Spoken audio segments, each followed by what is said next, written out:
This week in green. What began as a pandemic pastime has already doubled over the past year as backyard vegetable gardens are springing up everywhere.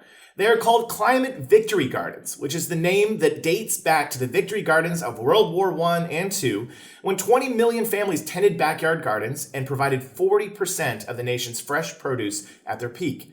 Drawing inspiration from this historic achievement, Green America is tracking this modern-day movement, which proves how effective home growing can be when practiced on a massive scale.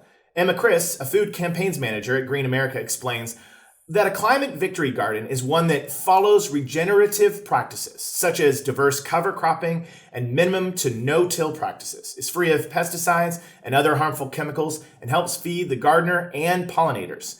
Green America provides resources for any new gardeners who need help on where to start. And you can even sign up and add your climate victory garden to a searchable map. Not to be outdone, a spokesperson from other pandemic pastimes like bread making and binging Netflix assure us that loading up on carbs and TV watching continue to thrive. When asked, a spokesperson said, "Shh, I'm busy eating a loaf of sourdough and watching Ozark." So I just want, in case anybody was worried about the bread making community watching Netflix, they're doing fine. Yeah, I mean, they're not gardening. You do not get in the way of Ozark. No, definitely not season 4. No. Oh my God.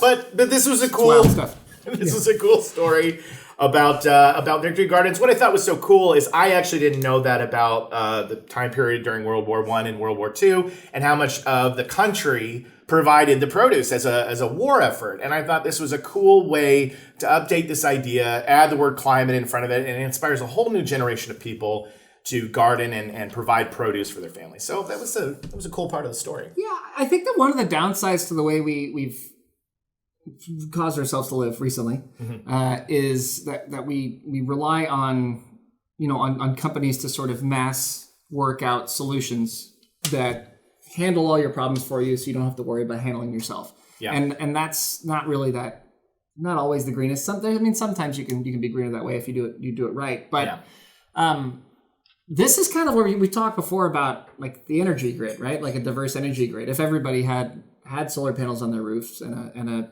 battery wall on the side of their house, well then even if you were at war and somebody took out the power grid, you'd have kind of independent microgrids on every single house, right? So it's the same kind of thing. If everybody was at least mildly concerned about how they could make their own little victory garden and how they could produce their own food to some degree, it takes away a lot of the problem of if something goes wrong with agriculture. Like right now we're set for a pretty bad fertilizer problem because of the war that's going on in Ukraine.